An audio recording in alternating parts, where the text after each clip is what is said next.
Good morning. Good afternoon, everybody.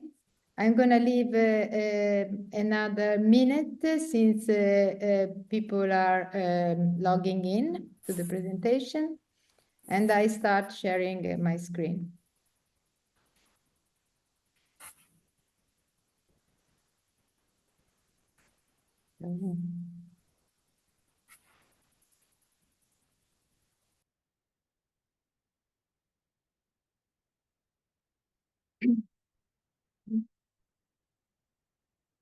Cosa? Devo parlare?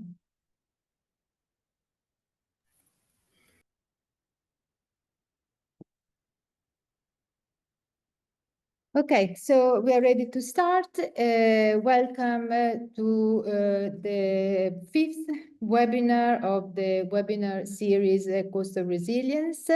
The webinar series is organized by DCC-CR and its partners, CMCC and Deltares.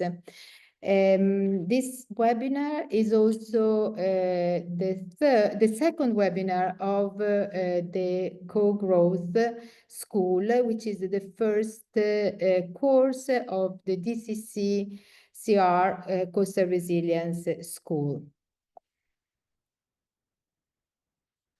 Our partners, the DCC-CR Partner Alliance is made of, ourselves, DCC. I'm introducing myself, actually. My name is Cecilia, and I am the program manager of the DCC, Deltares, and CMCC. This slide allows you to join. We encourage you to subscribe to the newsletters and to visit our websites. If you don't have time to scan your codes, these codes now, you can write to us and we will give you all the indications. Okay, as I said, this is also the second webinar of the first course on called Sustainable Coastal Growth and Resilience. So we are expecting among the audience the 25 students of the course. Just a brief recap on the course, which is a comprehensive course targeting early career professionals, scientists and consultants, and people working on environmental agency. We are at the end of module 2, understanding coastal hazards using operational oceanography. The course is fully funded, and travel and accommodation will be covered by the DCC for the in-present week. Today's agenda sees the two speakers, Professor Ghada and Serafy from Deltares. She will start with a 30 minutes webinar. After that, we have a 10 minutes Q&A. And then we have a break, 20 minutes break. After the break, the second speaker, Professor Emanuela Clementi, will provide the presentation. Just a quick reminder that the Q&A session will be activated through the Q&A button in the Zoom. So you will have to write your questions in the Q&A session in Zoom. I also remember everybody that the webinar is recorded. Okay, so let me introduce you the first speaker. Ghada Serafy is a senior specialist in data sciences for ecosystem modeling and services. Ghada is an associate professor in data assimilation and optimization at Delft, the University of Delft, and plays a key role in strategic research at Deltares. Ghada is the coastal expert specialized in uncertainty and sensitivity analysis, data assimilation for environmental and ecosystem health, and integrated monitoring. She supervises PhD and master students and leads national and international projects. She's also a member of the Science Council of Deltares. So I now leave the floor to Ghada. Thank you, Cecilia. So if you can share my presentation, that would be really nice. Here we are. Thank you. So today I will try to tackle one topic of interest, and I hope of interest to you, the sustainable marine and coastal information services. The content, next slide, please. The content of this presentation is going to start with, next slide, please. Yeah, thank you. It is going to give you some of the concept of services. What's the components, the main components in those services, how to set up a service for specific users or stakeholders. Then we are going to tackle the point of the co-design. Of course, plenty of people are talking about co-design. I'm going to try to explain a little bit the applicability of that, how to use it, and show some of the results that we have or the services that we use within Deltares, how to apply this information services for several sectors like ports or fisheries, wind farms, which is a very special sector. So going through the content, I'm going to explain the needs, requirements, how to gather that, to provide maybe the information and recommendation for how to set up in your career and in your application services that are sustainable and what are their components. Next slide. So having said that, I'm going to be looking at the coastal zone specifically. As you know, this is my expertise, and why the coastal zone and the information systems for the coastal zone is very challenging. Well, the coast, as you know, is having competing interests totally, and then also under a great deal of threat from climate change, from the different users, and the scale processes that really needs to have plenty of information with detailed information at different scales. So having said that, we have, of course, the Earth observation part and the in situ measurements and the models that captures the scope of the coastal zone and how to provide this information provision in a sustainable manner, tailored to the specific user needs. This is the main topic of this webinar. Next, please. So I will go through these components or a flow chart that guides us in this tailored coastal information services. At the very top, you have, of course, the big providers of data, whether it's Copernicus Marine Services, Climate, and etc., or the ESA, which is the remote sensing component, and other data sets like in situ measurements from AMODNet or other type of database that contains data. And from the bottom part, you have the demands of the users and the demands from the sector, and what type of questions are being asked from the users to be able to say which type of information that is needed to answer those questions. This is really at the bottom line. Of course, the top and the bottom should be the other way around. You start actually from the bottom, which is the question of the user. What do they need? And then you can go back to the top, which is the data that is available that would help you to answer those questions. Going through this flow chart, I would say, or workflow, After deciding on the questions that you have and the data that is available, you can choose from that what are you going to be doing. Is it only data processing from the satellite information and in situ, or merging them together? Then you can think about data fusion and artificial intelligence, data-driven models. Or you need to forecast, so the question has having a component of forecasting and prediction. So then if you are talking about forecasting and prediction, then you can also use numerical models or hybrid models, including data assimilation, that you can really use for answering this prediction or the temporal component for the future. Once you have that, of course, there are several components that you still to think of, which is, do you need to store the data? Do you need to have an operational system? Or is it a descriptive prediction of understanding the system? If you have all of those answers actually gathered together, then you define your workflow, and from that, you have an information service. Next slide, please.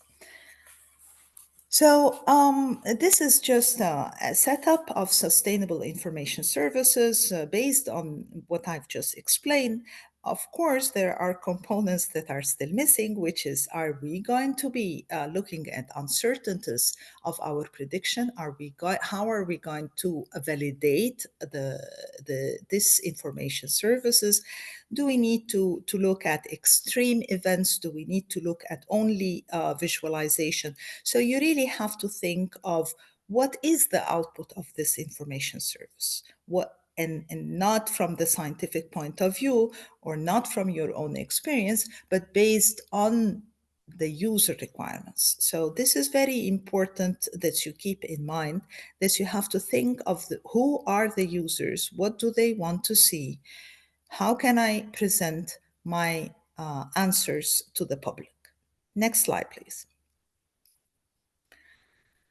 As I said, for the operational modeling, which is part of this chain or workflow, we have to actually use plenty of components that is needed for us, like the operational modeling. And then you have the train of the models, because it's not only one model, and how to put them together. So, for example, if you would like to set up your operational modeling for a new area, then you really need to have boundary conditions. You need to have in situ measurement. As I said, remote sensing can be very useful, because then you can do a dynamic downscaling. Then you have your boundary condition for the modeling activities that you would like to have. It is very important nowadays for information services that you have high resolution, specifically at the coastal zone, and then you can use the Copernicus Marine Services or others for downscaling purposes, and then you have your train of models or set of models in place. Next slide, please. User requirements. So then the services co-design. The co-design, of course, is an attractive word that is being used nowadays, but let me try to explain what a co-design means. So it is not only that you have the requirements from the user at the very first moment. It is very important for the user to be involved at every single step of the way in an iterative process. So you have your collection of requirements from the user, you go at the table, you do your design, you go back to the user and the stakeholders and show what you have. And that would be the first iteration with the users. Of course, not the users at large. You group the users in internal, the ones that are very close to the process. They do understand how it works, and then the external users that is of an outer circle. So you think of the stakeholders as circles along the way, and you have this iterative process. Every time you go, you collect your information, you show what you have designed, and then go back to actually the table again if needed, or you expand on your design. Finally, you develop the services with your knowledge of the sequence, but also with the knowledge of those experts, which are part of the user stakeholder engagement, or the external user, or the final users that would say, yes, I would like to have that in that way, only this indicator should be shown to me, etc., etc., etc. Next slide, please. As I said, this is a multiple events and workshop to collect the user feedback. So you can do that either through surveys or a direct interaction, or actually just a workshop or a webinar like this, and you can have their feedback into the process of your design. Next slide, please. So now I'm going to be showing some of the high-resolution services based on the components that I just explained, including this co-design process. So I'm going to be showing actually that this service, high-resolution services that was for the aquaculture, in Greece, in the Mediterranean Sea, that they would like to actually have a look at where to place and what are the threats for the cages that are placed in this area. So at that point in time and space, we have gone and done the co-design with the aquaculture sector. At that stage, at the very beginning, what do you want? Is it only cages for the fish? What type of fish is there? What are the threats that you are having? What answer would you like to do? They were interested in some of the temperature and the chlorophyll A. So we have designed a very simplified thing, though based on high resolution services. We have compiled this service provision was with Sentinel-2 data for the chlorophyll A and the optical sensing algorithm to retrieve that and provide them directly with that. We have also they wanted to have a very high resolution of 10 meter spatial resolution, and we looked at the combination of actually remote sensing with modeling activities to look at the prediction of the threats. What if the chlorophyll, if we detect the chlorophyll that is high from the satellite information, then we use some algorithm to predict what is it going to be higher than that, or is it going to decrease, and issue a warning. Next slide, please. For the same thing, also for this project of High Sea, we were working with the port authorities, and we have been looking at actually the environmental impact of the navigation of the ships entering into the port and around the port. The ports, as you have seen, this is part of the green ports, which are very much dedicated to the ecosystem around them, and not to have harming effects of the navigation of the ships. So we have been looking at the most important parameter that they need, or variable that they need, which is the turbidity, as it was affecting actually the environment around it and the coasts around it. So they wanted to also have this turbidity, mapping of the turbidity. We used the same Sentinel-2 data, and we have been looking at the 10 meter spatial resolution, as this port was a very small port in Valencia. As you can see that this is, though we were using the same satellite information and most probably the same satellite information and resolution, we were providing two different services, one on turbidity and the other one on chlorophyll, for two different sectors according to their wish. Next slide, please.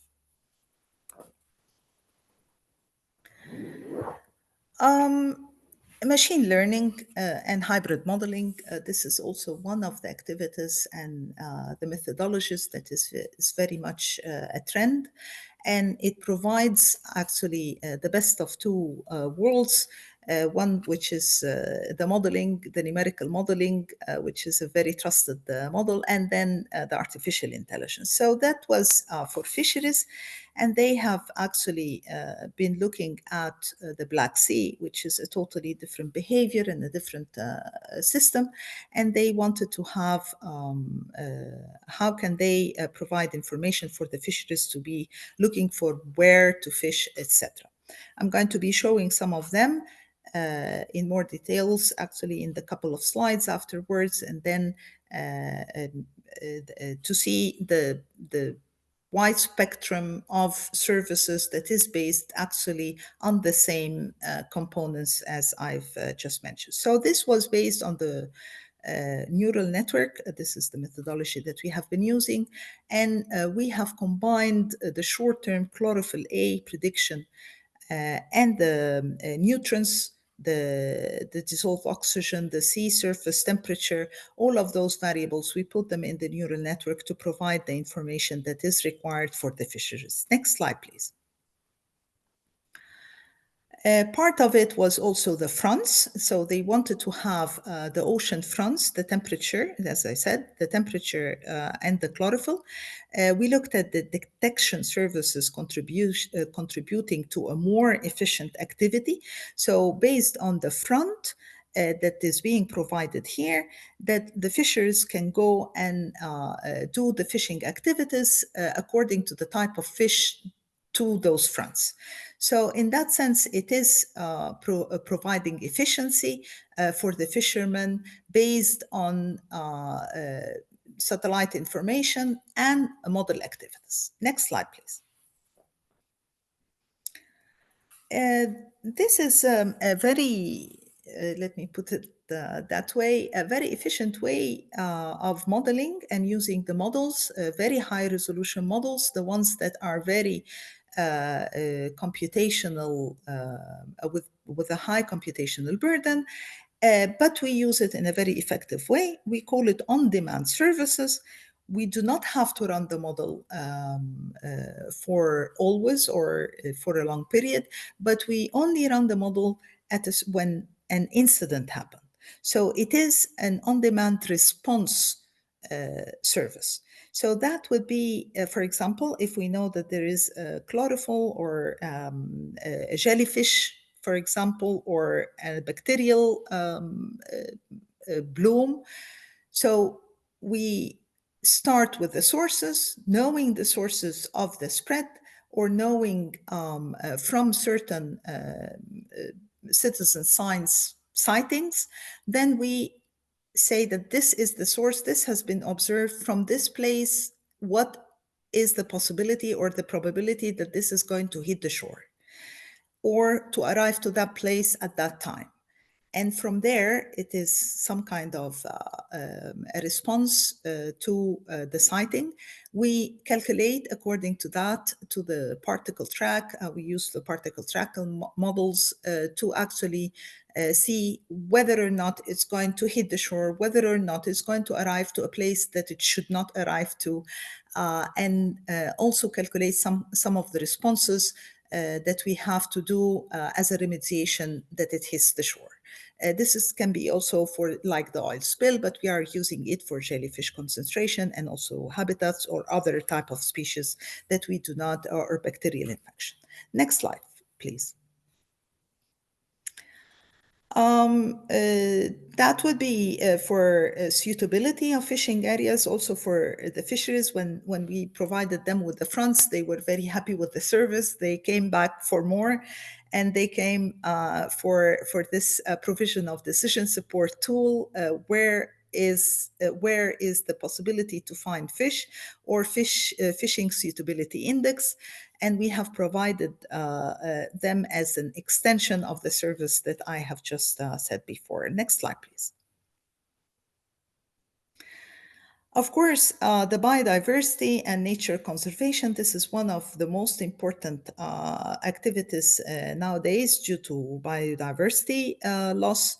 And that is a very important part because you can use the remote sensing, you can use the model application, as a potential application for biodiversity according to classifying habitats.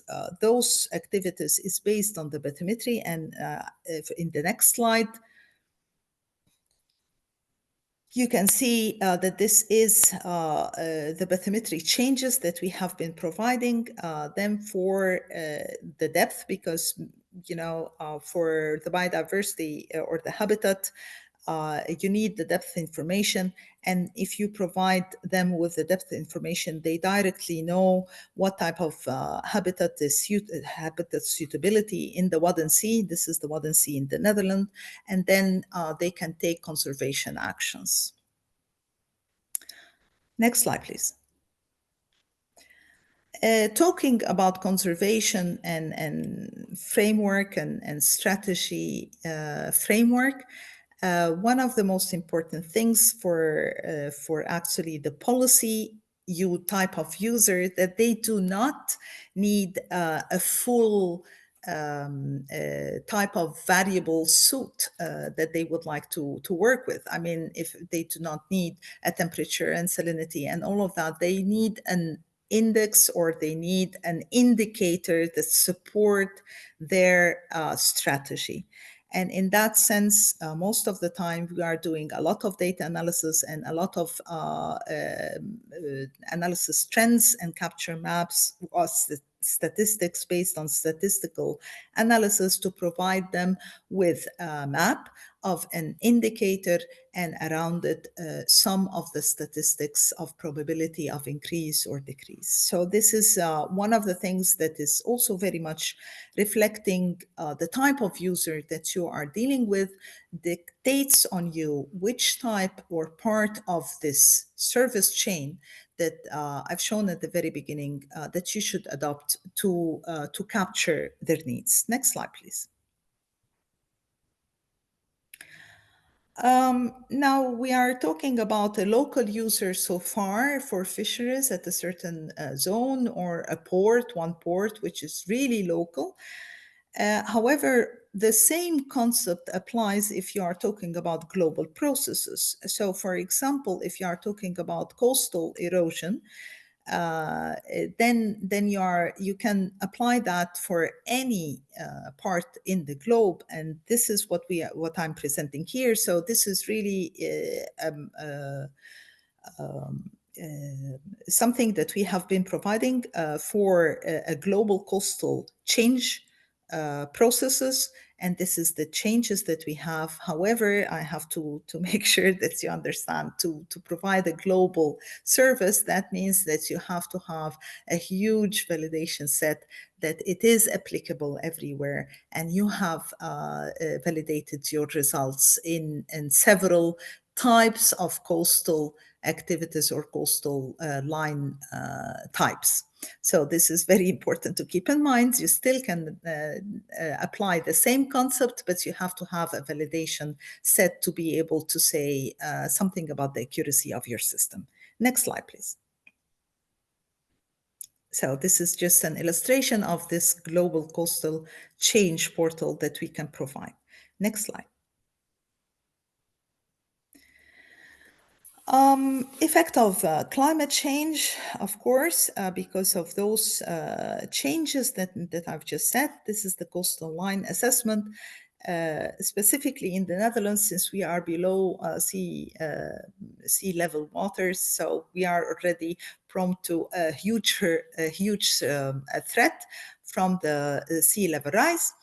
And we would like to test that, of course, by looking at the drivers to the coastal change, the forecasting of the shorelines that I just showed.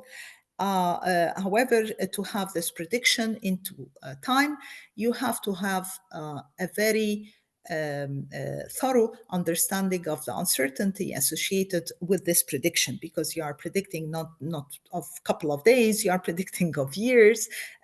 Also, you are driven by scenarios that are having a wider uncertainty band. So when you are looking at the projections in time, you have to take into account this uncertainty. And of course, I can give you answers to the uncertainty analysis. This is a very important component when you are talking about projection into the future. So you really have to take that into account. Next slide, please.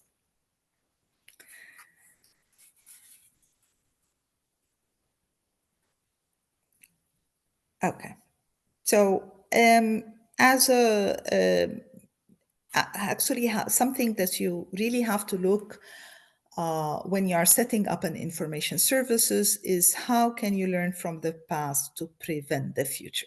So part of the learning from the past is that you are setting up all of this information services actually in the past. You are collecting data from the past, you are looking at models in the past, you are calibrating the model on the past, and you are projecting the future. However, in this future, you have to look at data, you have to look at what is going to be available into the future, and you have to make this cycle in a moving window. And this is really what you have to look. It's not only now, and it's not only in the past. You have this moving window, and you are putting this window into the future as if it is going to happen. So this is, I don't know if you can follow my talk now. So if you look at this thing, because I don't have actually the arrow, but it's okay. If you look at that, you look at the past, this line, which is the present, you are taking part of what you think is the present, but in the past. So for example, if you would like to set up this information service, you take 1 year in 2024, you collect all of the data till that point, you calibrate your model into that point, and then you say, okay, in 2024, that is my present, though we are now in 2025, and you say, okay, well, this is my present, assume I do not have data, let me see what my service would do, and then you play as if this is your future. You have the data and you check your results, you assess actually accordingly to the validation, and then you move this present line in 2024. In that way, you are moving actually this present or prediction window, and you can assess perfectly well whether your service is validated, yes or no, and what it is going to be doing. So this is really one of the things that you always do. Next slide. When you are working with assessment and planning. For some of the emerging, so now I have been talking about a single sector with single needs. Now, what if we have a multi-sectoral topic, like, for example, multi-use?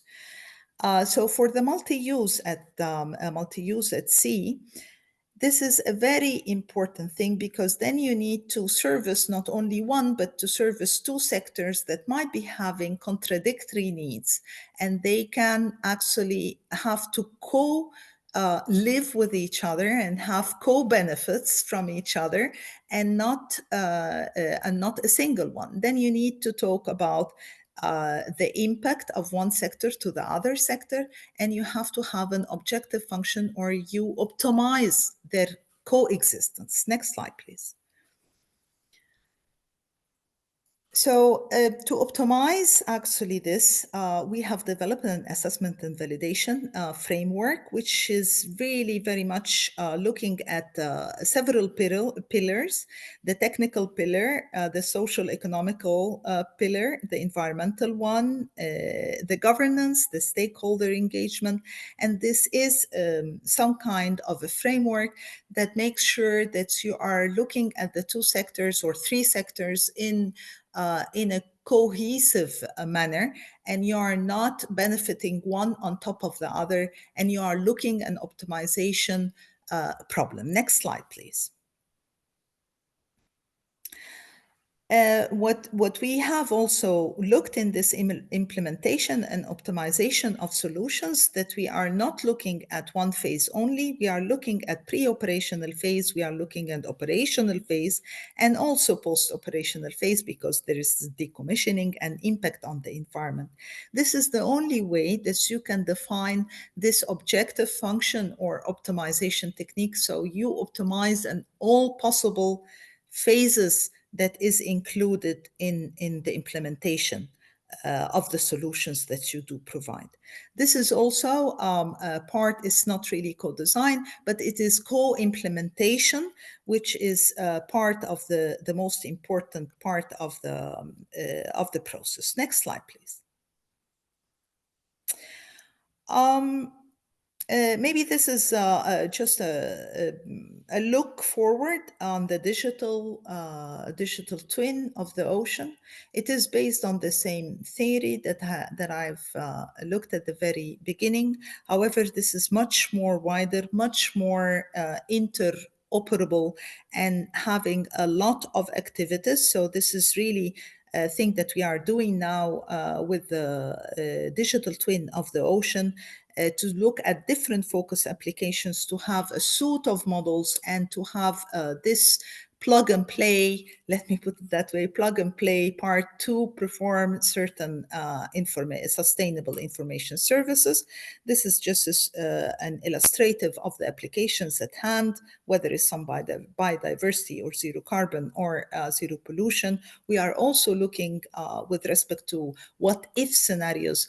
The next slide, please. What if scenarios that deals also with the interference of policy strategies. And then you are looking at an illustration of this what if scenarios. You apply a scenario, and then you look at the consequences, and yet again look at the impact, the positive and the negative impact on several sectors, and try to do the optimization. Next slide, please. So as a conclusion, again, the concept of sustainable information services is not that difficult. It is based on linking actually the existing platforms that provides information that you can use. You link what you know from the bottom, which is the user.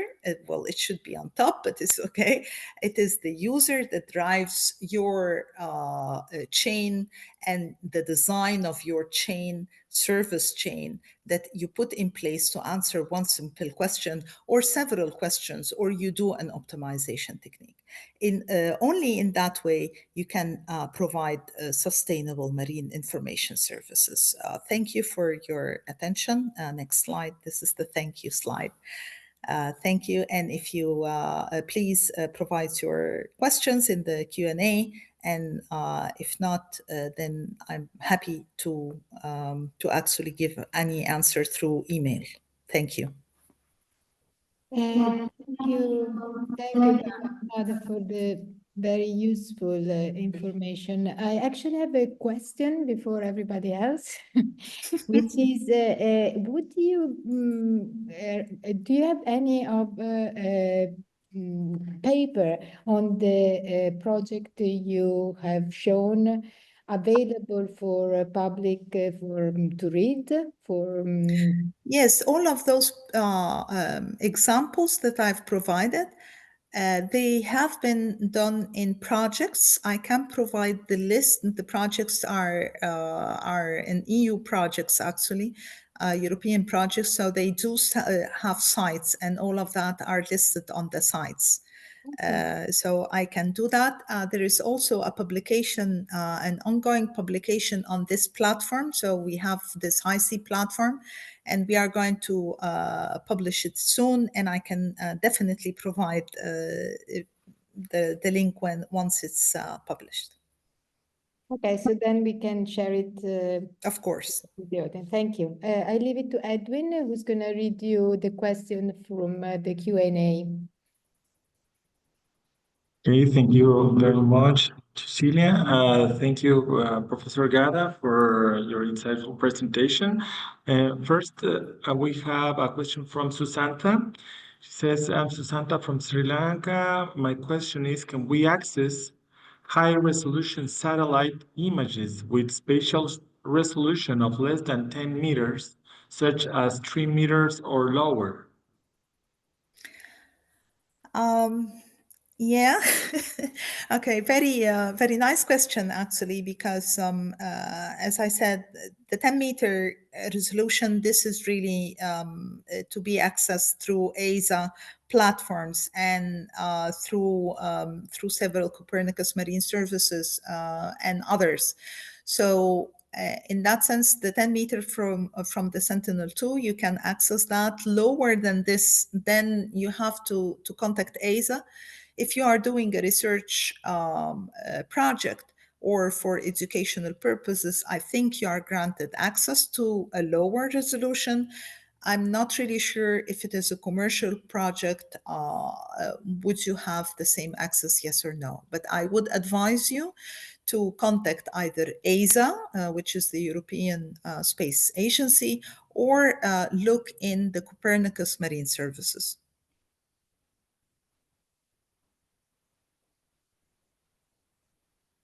Thank you. Thank you very much. Then we have another question by Jewel Carter. You reference international data sets and the need for high-resolution data. How accurate is downscaling, and to what extent is supplemental local data required, especially in the context of SIDS? So for the high resolution data, I think I answered the part on the satellite. So this is answered through the ESA. We do not provide that for the high resolution modeling. This is a numerical model that you do a high resolution of, and the downscaling is only for the boundaries, and it is pretty accurate depending on the accuracy of your model. So it is from large or coarse grid to lower coarse grid. It depends very much on the accuracy of the satellite information and also on the information that is being provided from your model. So I cannot say it's 10% accurate because it is this uncertainty that you associate according to the accuracy of the satellite information and the accuracy that you provide into your model or that you know about your model. This is propagated through the downscaling process or the subroutine that you do, and you get your answer through the propagation of those pieces of information. To what extent, I think this is the second part, to what extent is supplemental local data required? I think to a huge extent, because once you use this downscaling and you are providing an output, it would be really, of course, of a great help if you validate the output of this downscaling process or subroutine or algorithm with local data. So I'm never going to say that the local data is not required. The local data is required at all cases.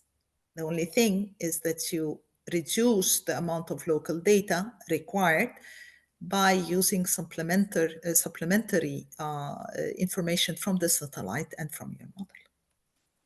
Thank you. Okay, thank you very much. Then we have Susanta who asks, how small metapopulations with a scale of less than 8 meter or even 3 meter be effectively mapped using high resolution images? Additionally, what is the accuracy of these images in relation to ground truth data? This is a very technical question, and it depends on the population that you are talking about. For example, in the Wadden Sea, for example, it is the habitat that we are mapping, and according to the habitat that we know that they do exist, we make the correlation between the habitat and the population that is present in the Wadden Sea that we know it does. So it is some kind of, we are looking at habitat suitability, and from the habitat suitability, we are getting information on the population. So I cannot really answer your question because this depends on the population, where you are talking about, and what type of information do you have. Okay. Then we have Sharon, who asks, please, can you suggest simplified data analysis tools for coastal information system beginners can utilize or practice with? That I can send you after this event or webinar. I can send you definitely through email. So because there are not one, but I can really give you the links directly through an email or something. Several of them. Would that answer the question? Thank you very much. Then we have another question that says you had 6 month weekly and real-time validation on one of your slides. Could you explain this some more?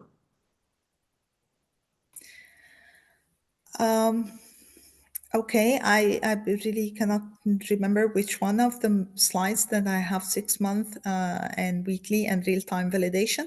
I think this is the one that that deals with knowing the past to predict the future. The 6 month, I will try to explain as much as I know. I mean, from the slide, yeah, this one probably. You can send yes or no in a chat, then I know exactly if I'm talking about the same thing. Edwin, was a yes sent? Not yet. Okay, let me explain. In a general manner. So we have the 6 month validation, which is really very important. As I said, this is really the 6 month validation, weekly validation, and real-time validation. It depends, again, on looking at the past to be able to predict the future. And I try to explain that this is a passing window or a moving window that you take with you. You have a set of data, so you gather information, for example, on 6 month validation, and you say, okay, well, I'm going to look at the first, for 1 year, and you say, okay, I'm going to look at the 6 month validation and play as if the other 6 month is into the future. And that is a 6 month validation. A weekly validation is when you have your system already set in place and you are revisiting actually your system if it is working properly on weekly basis, depending on the phenomena, of course, that you have. So for chlorophyll, for example, then weekly is fine. On a real-time validation, that depends, for example, if you are looking at the currents, or if you are looking at a daily event, or water level that rises or not. So it depends very much on what type of phenomena you are looking at. You have to be very careful in which time span that you are validating. And the validation is not only done once, it is done on a weekly basis or on a real-time validation. This is really if I'm predicting today, and then you validate what you are predicting on tomorrow. So this is the last thing. Okay, thank you very much for your questions. Because of our time schedule, we won't be able to reply to all the questions, but we encourage you to post all the questions on the chat, and for the participants of our course, please submit your questions through our platform. Thank you very much. Thank you.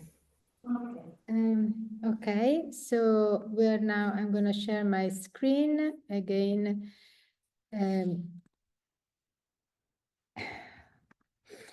So we are now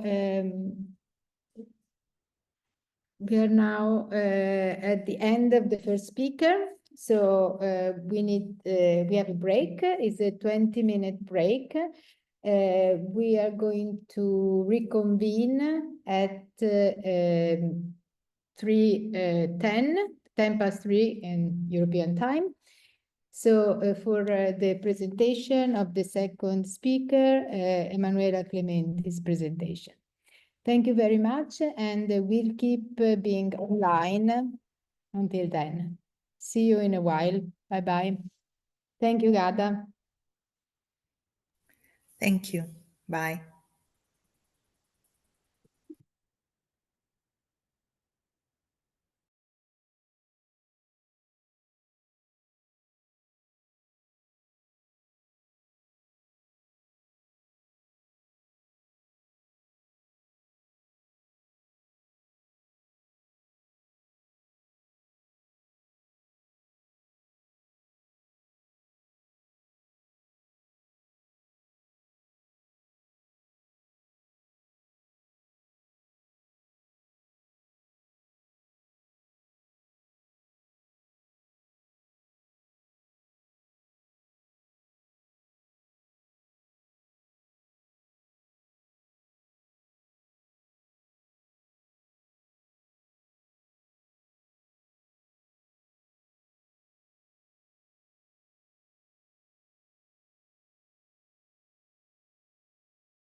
Okay, welcome back. I hope you all had a chance to take a short break and recharge. Now we are ready to continue with the second part of our webinar.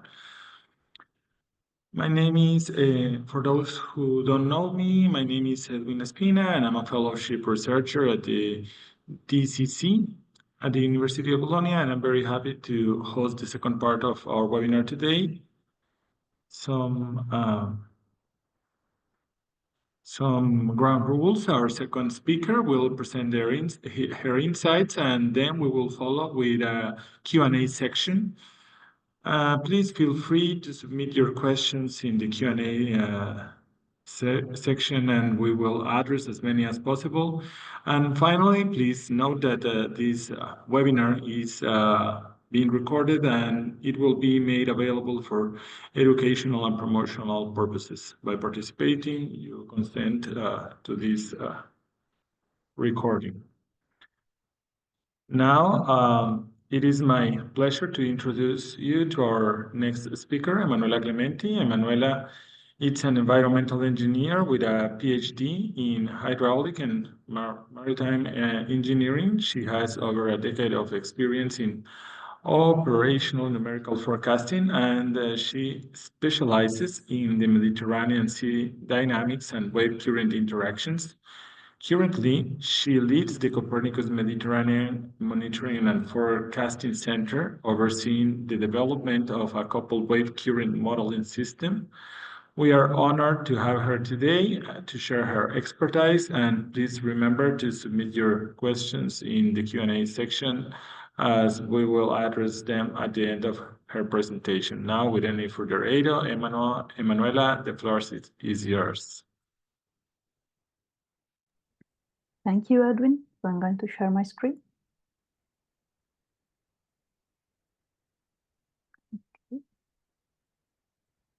Okay. So good afternoon, everyone. Yeah, I'm Emanuela Clementi. I work at the CMCC, and today I will try to give you an overview on my experience in regional ocean forecasting systems.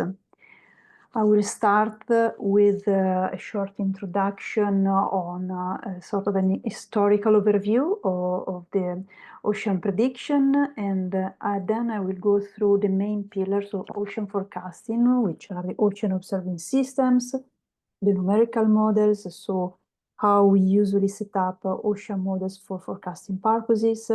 And then I will go a little bit more into details into the Copernicus Marine Service, and especially for the Mediterranean forecasting system. And finally, I will conclude with some example of application and extreme events that are then, let's say, provided through the Mediterranean forecasting system. So starting from a brief, let's say, historical introduction, we know that until the first decades of the 19th century, oceanography was mainly governed by a naturalistic approach. So we were exploring unknown regions and collecting basic scientific observations. After that, it was in 1822 and 48 when Navier-Stokes determined the dynamic equations that nobody attempted to solve until the beginning of the 20th century, that explains the time evolution of the ocean state variables. And then we have later in 1942 the first publication of the first work that was connecting the theory and experimental data in a synthetic work called The Oceans. Since then, predictions have been defined and are defined as the result of solving the time evolution of systems when both the initial conditions and boundary conditions in a three-dimensional environment are known. And this process is also known as integration. The first attempt to forecast a variable was done to forecast wind waves. In 1947, Svertup and Mank described the theory and the practical methodology to forecast surface wind waves, thanks to the strong connection to wind forecasting. Later, sea level was the second variable, ocean variables that was forecasting, and this was practically done thanks to the link with astronomical tidal forcing, winds, and atmospheric pressure. It was only in 1983 that the first successful forecast of an entire 3D ocean currents was carried out. It was published in the work of Robinson and colleagues in 1984. It was the first experiment when 2-week ocean weather prediction was produced for the California ocean current system. So since then, 3 main pillars have been defined to be the core of the ocean prediction science. On one side, we have observations, which are multidisciplinary, multi-platform, can be permanent or relocatable in the ocean. We have numerical models for hydrodynamics, ecosystems that can be coupled or forced with the atmospheric data, and data assimilation, which is the way we ingest observations into numerical models and are providing optimal field estimates and uncertainty estimates. So, other than that, operational oceanography is even more important because it is the way we can provide scientifically based information to the users, forecasts of the state of the ocean in a routine basis with a sufficient speed that has to be useful for the users to take decisions in time and before the relevant conditions of the sea are changed. So I will go now through a brief description of the ocean observing systems, which is, so we have a broad range of ocean observational data types, and we can subdivide in 2 main methods, the remote sensing and the in situ observational instruments. For the remote sensing, this is based on satellite data that are a major asset for oceanographic research and are mainly based on high precision altimeters. These instruments measure the sea surface deformation, slopes, and currents. Infrared radiometers that measure sea surface temperature, visible radiometers that measure ocean color, so the chlorophyll, scatterometers for the wind speed and direction, SAR that measure surface currents. The added value of these instruments is that they are providing observations since a longer time period. So we have a continuous series of observations available from these instruments. They can cover the world or global ocean, and they usually provide with a high space and time resolution. In addition to that, we have also in situ sampling. Through in situ measurements, we can have information and the main variables for the water column, such as temperature, salinity, currents, but also sea level, and biogeochemical data, for example, that are measured through tide gauges, in situ vertical profilers, gliders, moorings, drifters, ships, and other instruments. Of course, the quality, quantity, and availability of the observational data have a direct impact into the quality of the ocean analysis and forecast, and as a consequence also to the associated services, as before Ghada was presenting several of them. Just an overview of a couple of remote sensing instruments that are usually used for ocean forecasting. The first one are the altimeters. Altimeters are the active radar that can measure the sea level, the sea surface displacement. They measure the distance between the satellite and the sea surface and the position of the satellite with respect to a reference ellipsoid.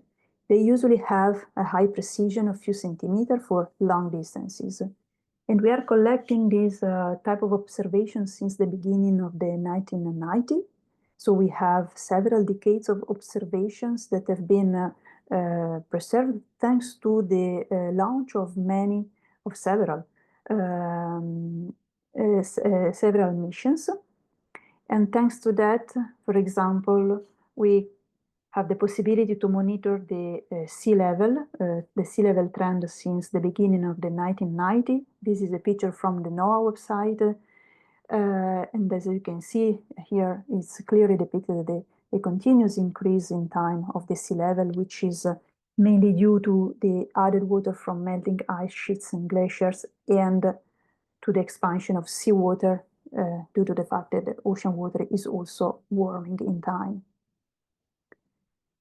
The other satellite measurements that we usually use in forecasting systems are sea surface temperature measurements. In this case, the instrument receives the radiation which is emitted from the surface of the sea. We measure this variable through two different sensors, thermal infrared and passive microwave. Thermal infrared measurements are, let's say, have a long heritage since they are measuring the sea surface since several decades and have also a high resolution. But those are impacted by the presence of clouds. So under clouds, we don't have the possibility to measure the sea surface temperature through this type of instruments. On the other side, passive microwaves can measure also below the clouds, but can be affected by wind-generated draftiness and by precipitations. With respect to the thermal infrared, in this case, passive microwave usually have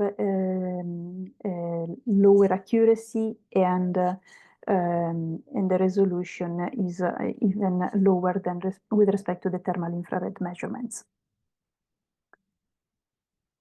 Moving to the in situ data, in situ measurements have been collected since the beginning of the 20th century, but mainly thanks to bottles.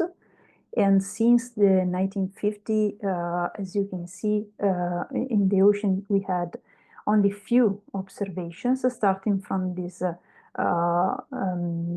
date, several other instruments were launched and were used to measure the water column content.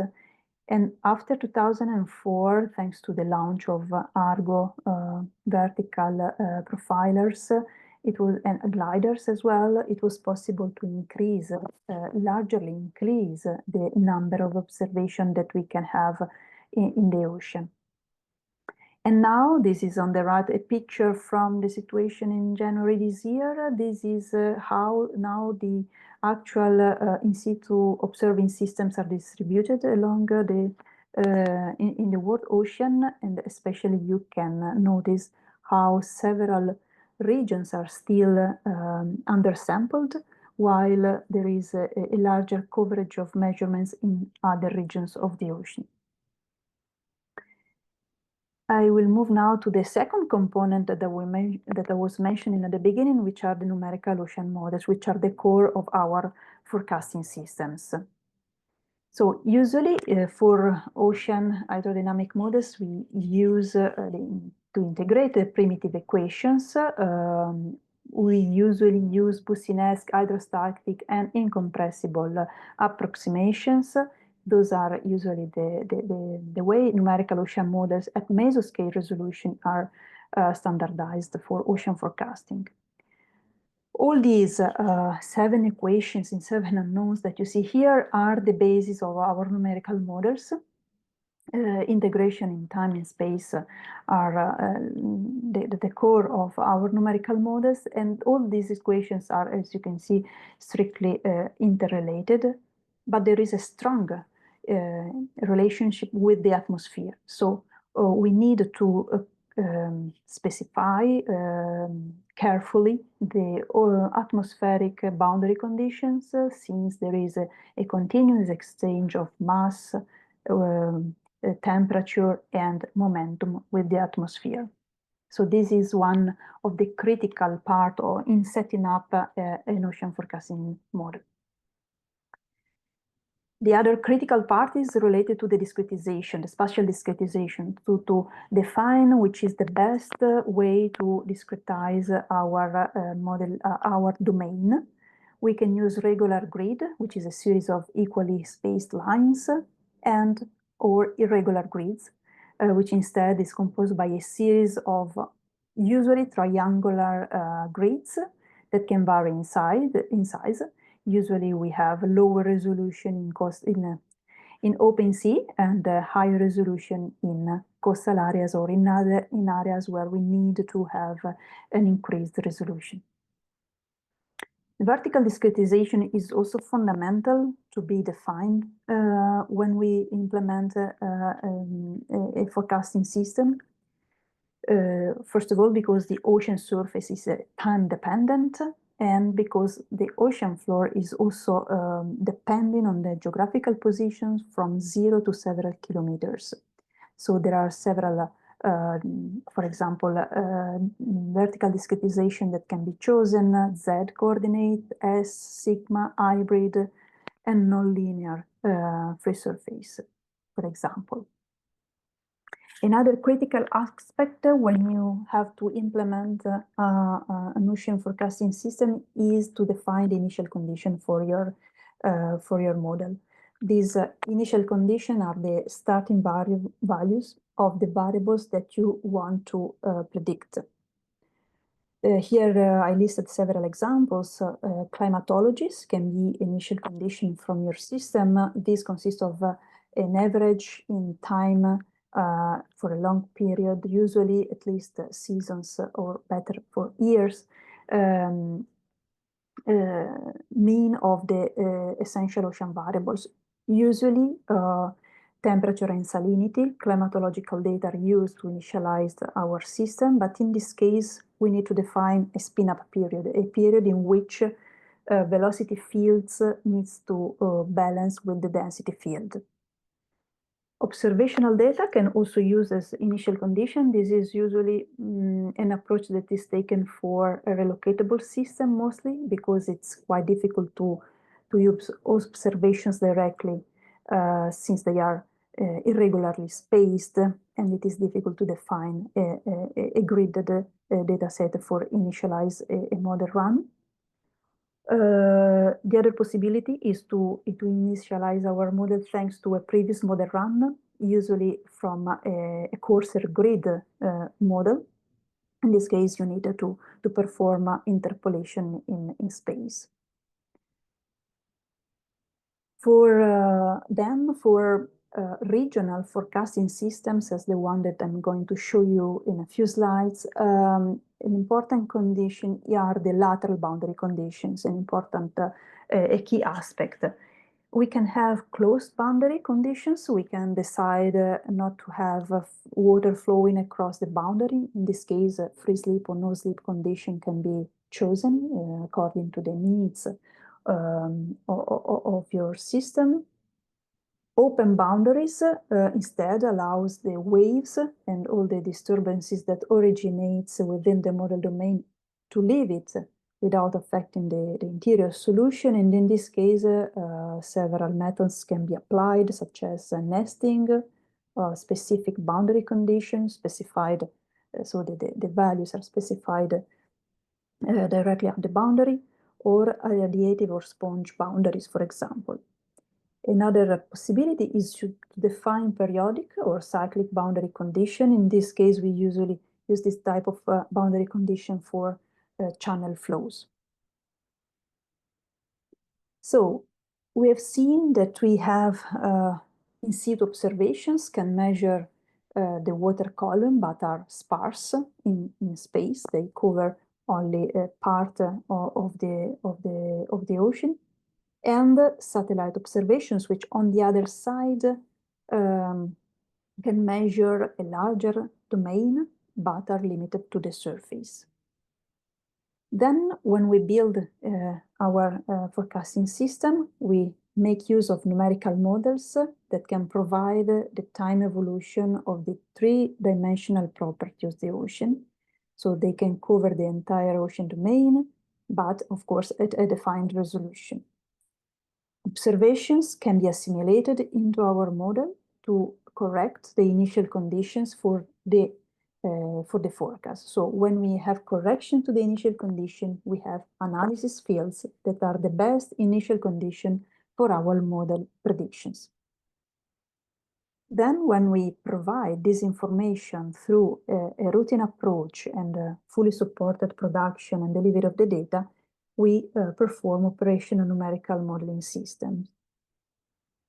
And one of the major operational services that we have that we can access is the Copernicus Marine Service. The Copernicus Marine Service is funded by the European Commission. It's implemented by Mercator Ocean International, and any user can access after registration the data that are delivered through this service, which are free and regular and systematic information of the state of the blue ocean, physics, meaning currents, temperature, salinity, and waves, white ocean, sea ice, and green ocean, the biochemistry for the global ocean and for regional seas. The data that are provided through the Copernicus Marine Service are observations in situ and space data and numerical data, so the ones that I'm going to illustrate in a while. This is the way you can access the Copernicus products through the Copernicus Marine Catalog. There are several sections that you can access. The first one, which is the most relevant, is the Ocean Products Catalog. Ocean Products Catalog provide observational products for the past, which are multi-year, reprocessed, and delayed time data, and near real-time data, which are instead close to present day. For the numerical products, you can again access past data, multi-year, reanalysis. Reanalysis are consistent reconstruction of the ocean thanks to numerical model with assimilation of observations. These are usually provided starting from 1993, so starting from the altimeter satellite era, or even before. Near real-time data instead consists of analysis and forecast. The analysis usually cover the previous 2 years. Instead, the forecast data are provided for the next 10 days. But you can also access the Ocean State Report, which is a yearly publication that is providing a contribution to the assessment of the state of the ocean for the regional seas and the global ocean. Ocean monitoring indicators are a series of indicators that are produced constantly extended in time, and they are, let's say, a way to monitor the ocean variability. They are based on multi-year reanalysis and reprocessed data, observational data. And finally, you can also access and visualize the products through the ocean visualization tools that are provided again into the website. So I'm going now to concentrate more on the numerical products, which are provided by the monitoring and forecasting centers.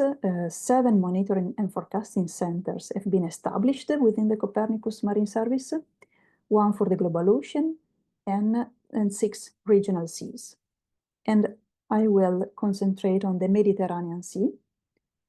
The Mediterranean Forecasting Center is a consortium of 4 institutes, and CMCC is leading this consortium and is also responsible for the production of the physical component, which is the one into the middle, and OGS in Trieste and HCMR in Greece are instead responsible for the production of the biogeochemical and the wave products respectively. All these 2 systems are forced by the physical data that are produced by CMCC. Those modeling systems are all based on state-of-the-art community models. They are all assimilated in situ and satellite observations and are forced by high-resolution atmospheric data. We usually improve yearly our system, so there is a continuous improvement of the systems that is meant to provide a better accuracy of the products that we release. all the developments are fully consistent among the three systems in order to be jointly upgraded. So I'm now going to give more details on the physical component, which is built by a two-way coupled system, ocean general circulation model based on NEMO, which also include tides, and the wave model, which in this case is WaveWatch 3. These two systems are implemented at 4 kilometers resolution and are two-way hourly coupled. The coupling consists in providing surface currents and earthly temperature difference from NEMO to WaveWatch, and on the other side, WaveWatch, so the wave model provides to NEMO the neutral surface drag coefficient, which is used to compute the wind stress. The forcing fields that we use to force our system are high resolution ECMWF, European Center for Medium Weather Forecast data at 1/10 of resolution and at the highest temporal resolution available. We have implemented also 39 freshwater river inputs that are retrieved through another Copernicus service and through the EFAS, which is the European Flood Warning System datasets, and consists of daily mean river runoff of these 39 major rivers identified. And of course, we have open boundary conditions. The major one is the one that connects the Mediterranean Sea into the Atlantic. And here we are nested into the Copernicus Global Ocean, which has 112 degrees resolution and 50 vertical levels. But we have also another open boundary conditions, which is smaller here on the eastern part of the domain, which is the Dardanelles Strait. That is the strait that connects the Mediterranean Sea to the Black Sea through the Marmara Sea. In this case, the forcing fields are daily climatologies that have been extracted from a box model of the Turkish tree system. We assimilate data, as already anticipated. We use a three-dimensional variational scheme, which is called OceanVar. We assimilate sea level anomaly from altimetry with all available satellite tracks and vertical profiles of temperature and salinity, mostly from Argo, gliders, and XBT. And in this picture, you can see how many observations we assimilate in 1 week. We also use sea surface temperature data from satellite, but not for a direct assimilation, but for correcting the non-solar heat fluxes in NEMO. As we have implemented an operational system, this is a sketch that represents the operational chain. So we every day produce 10 days forecast.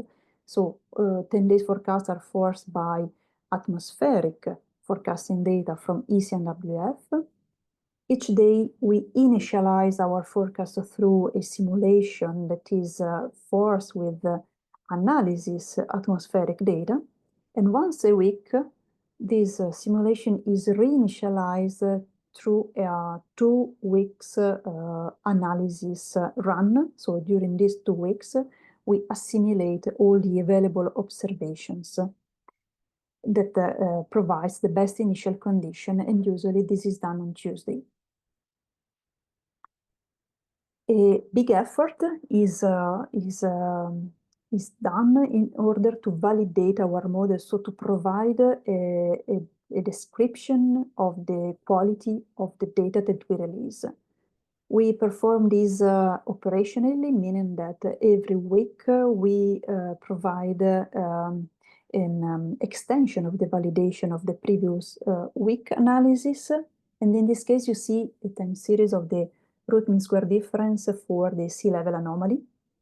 So a comparison of the model output with respect to all the available satellites, which has a mean of 2.7 centimeter, which is quite low error since it is close to the error of the instruments.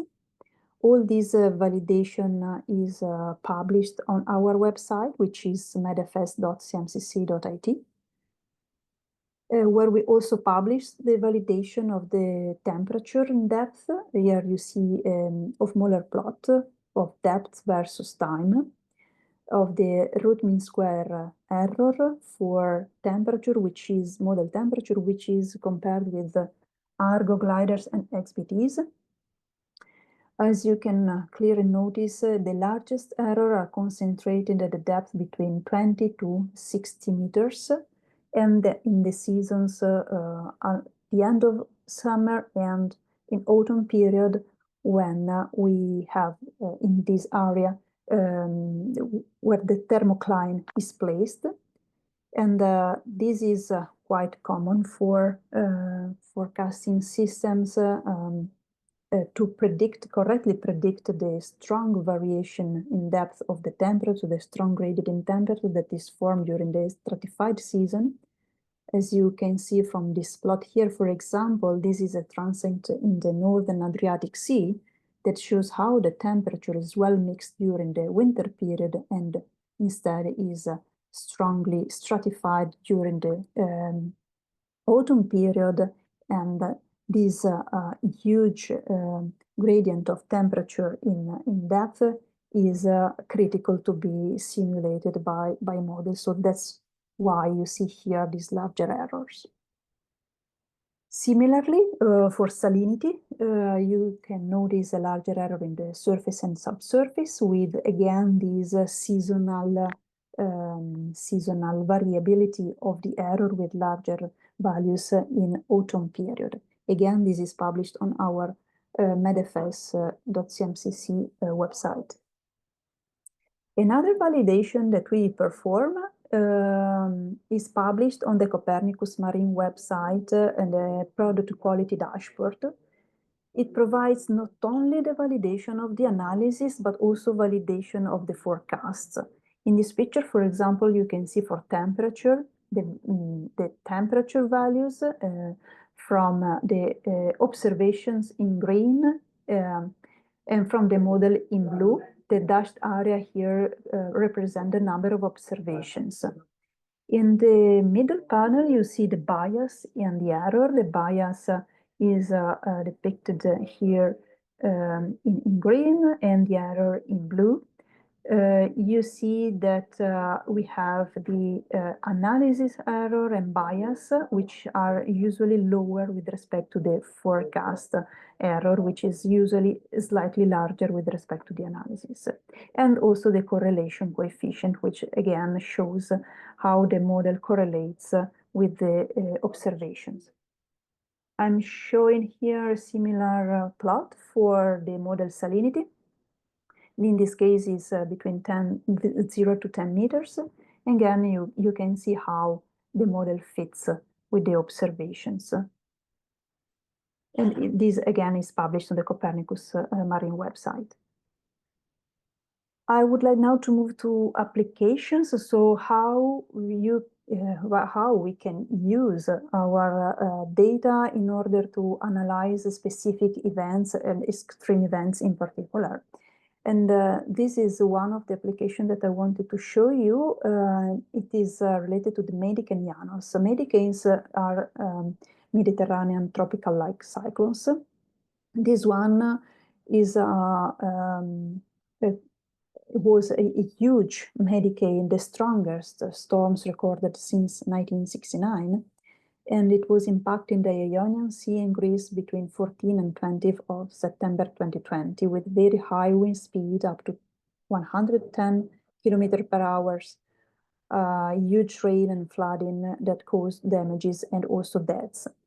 So investigating such type of events through observations, you can notice that it is very difficult due to the sparse availability and the low availability of observations.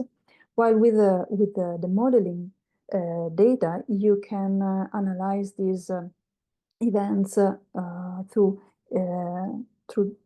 three-dimensional discretization and the revolution in time. So this is the how the Medicaid Llanos developed. So it started in the northern coast of Africa and then moved northward and eastward, reached the coast of Greece, and then decreased in intensity the days after towards southeast. And this is how our model was able to simulate this type of event. Here you see in black line the path of the Medicane, and the model was able to represent the sea level increase that you can see on the left part, then the increase in the surface currents and the increase on the significant wave height. So this tree shows how the model was able to not only mimic the path of the Medicane, but also the timing, which is highlighted by these squares that shows when the minimum of the atmospheric pressure was reached along this path. We then validated the results of this for this event.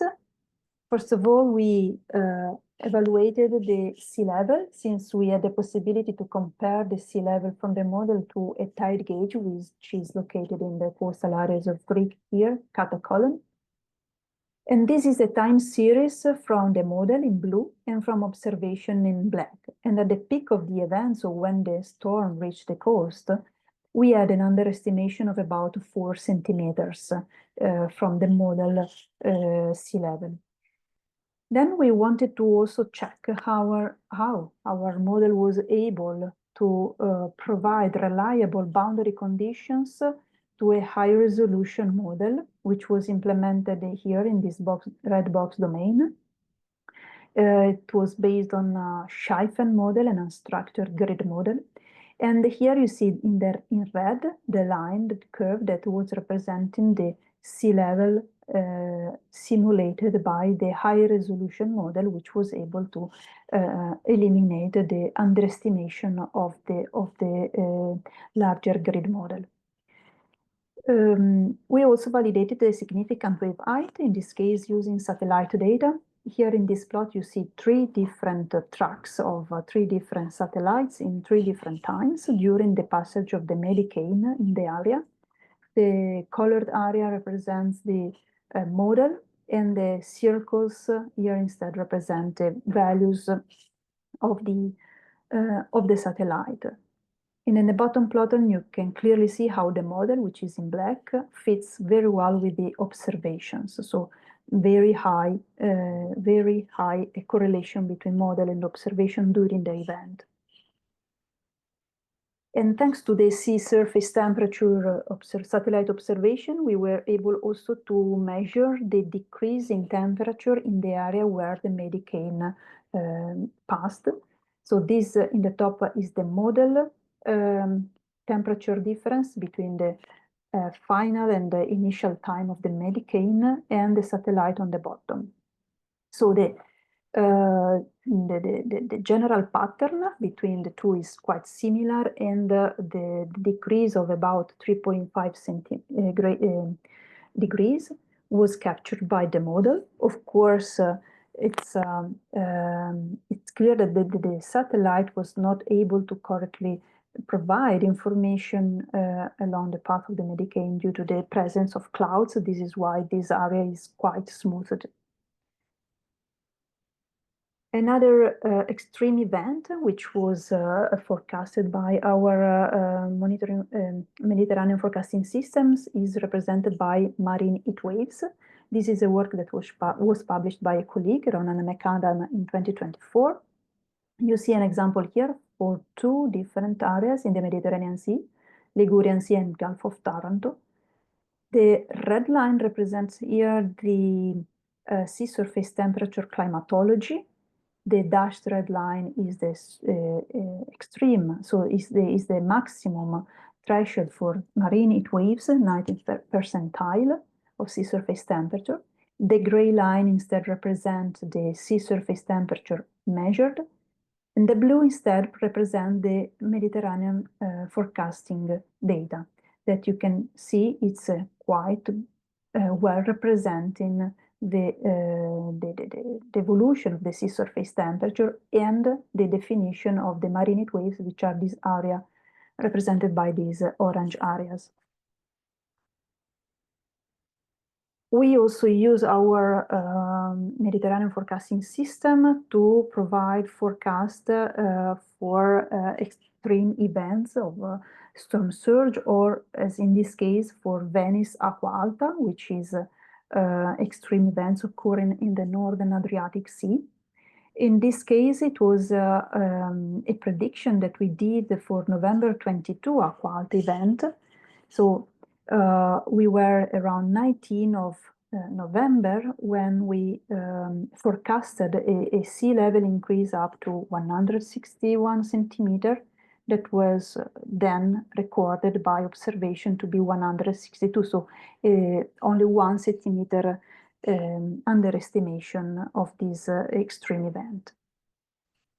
So I'm going on to conclude here. So just to remind that the forecasts are critical for a wide range of applications that includes marine safety, fisheries management, pollution control, climate studies, for example, and they also important for decision making and offshore operational and coastal infrastructure protections. And with this, I thank you all for your attention, and I'm available for questions. Thank you very much, Emanuela, for this insightful presentation. And now we open the floor for questions. If you have any questions, please post it on the Q&A function. And I would like to start the question section to ask you that since many professionals and participants of our course are working out sectors related somehow in some way to coastal resilience, and would be also interested in implementing a platform with services similar to the ones that we saw on your presentation for generation, download, and data visualization. What would be the key requirements, technologies, and best practices to consider when developing such a platform? I mean, where should we start in terms of structure, infrastructure, data sources, and user accessibility? Thank you very much. Sure. Yes, this is a relevant question. So first of all, the Copernicus Marine Service is the first, let's say, point of access where anyone can, let's say, access data, observational data and modeling data. So once you have all these data, you can start building your higher resolution, for example, numerical system for design for coastal areas. Then, as I mentioned in my presentation, there are several setup of the model that have to be implemented, and this is actually a choice that the modeler should take. So depending on the region and the processes mostly that you want to simulate. There are actually, yes, best practices, always refinement, but and there is also the attempt with the digital twin of the ocean to provide to new users, for example, a way to implement ocean forecasting systems where they can already retrieve the data tools that can be used to implement as at the first stage a forecasting system. Thank you, Emanuela. Maybe while we read the Q&A question, I have another question for you.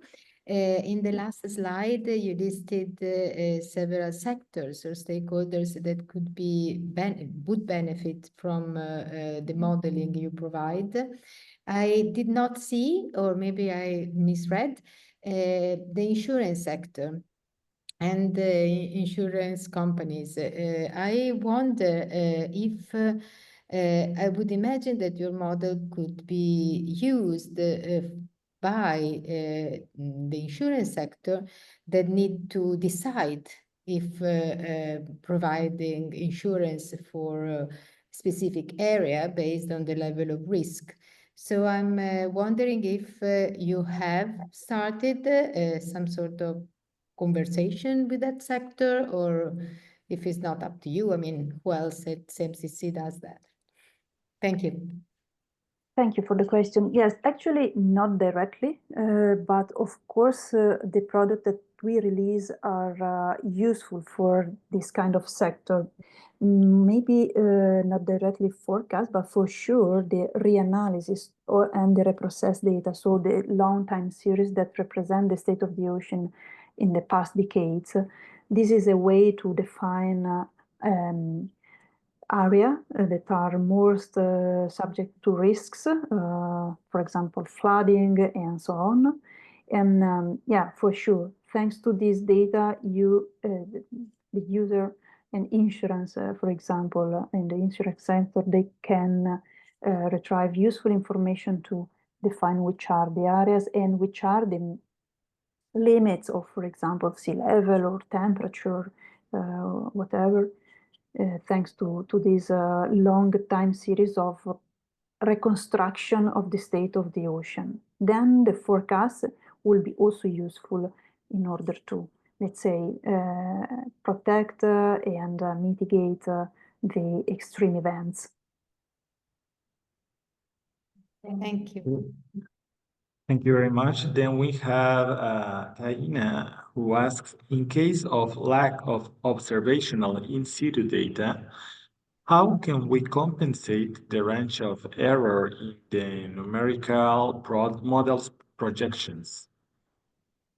Yeah, usually you can start with if you don't have near real-time data, for example, you can go through past observations and retrieve climatologies and try to bias correct your solution, or you can make use of other projections that are released in order to compare, but usually, and you can then for sure work on your parameterization, the setup of your model. But yeah, if you don't have a reference, then it's quite complicated to define the level of accuracy of your projection. Yeah.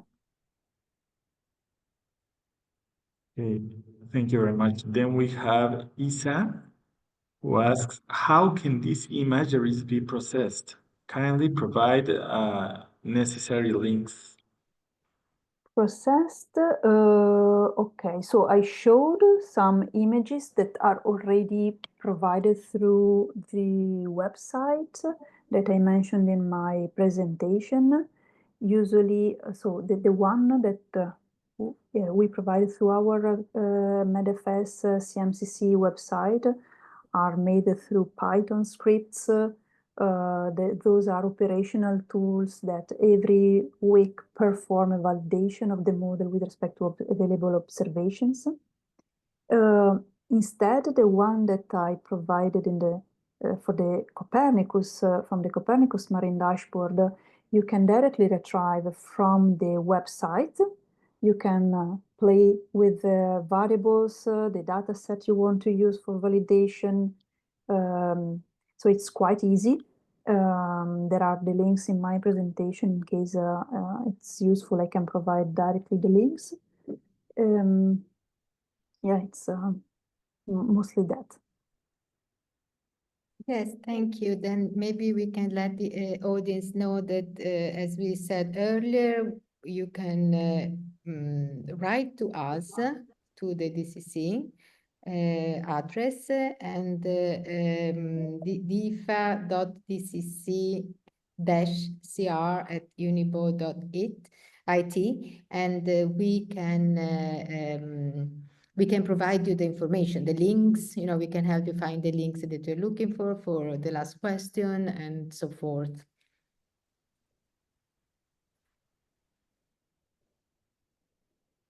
Okay, thank you, Cecilia, and thank you all for your insightful questions, and a big thank you to Emanuela for such an engaging presentation. Now, I am delighted to announce our next webinar speaker. We will be joined on March 4 by Mary Pendle from HR Wallingford, who will share her expertise on topics also related to coastal resilience. And this will be another fantastic opportunity to learn from leading experts and engage in meaningful discussions.